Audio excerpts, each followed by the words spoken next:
بسم اللہ الرحمن الرحیم۔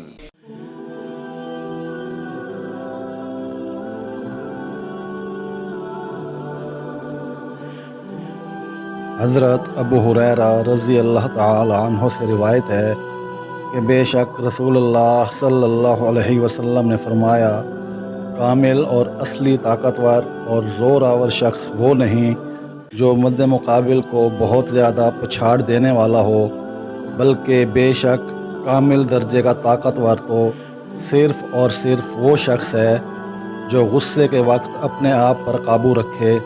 موطا امام مالک، حدیث نمبر 1639۔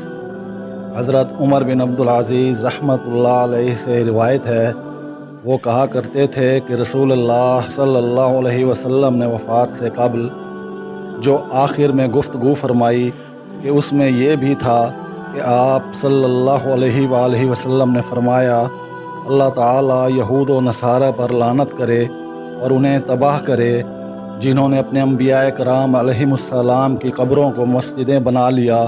خبردار، عرب کی زمین پر ہرگز دو دین ایک وقت میں نہ رہیں۔ موطا امام مالک، حدیث نمبر 1609۔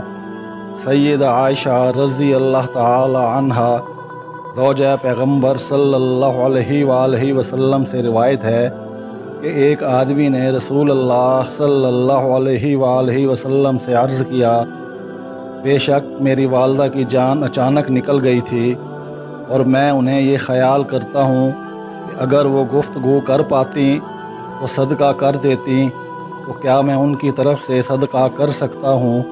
تو رسول اللہ صلی اللہ علیہ وآلہ وسلم نے فرمایا، ہاں۔ موطا امام مالک، حدیث نمبر 1466۔ حضرت جابر بن عبداللہ رضی اللہ تعالی عنہما سے روایت ہے کہ بے شک رسول اللہ صلی اللہ علیہ وآلہ وسلم نے فرمایا، جس شخص نے میرے منبر پر جھوٹی قسم اٹھائی تو اس نے آگ میں اپنا ٹھکانہ بنا لیا۔ موطا امام مالک، حدیث نمبر 1424۔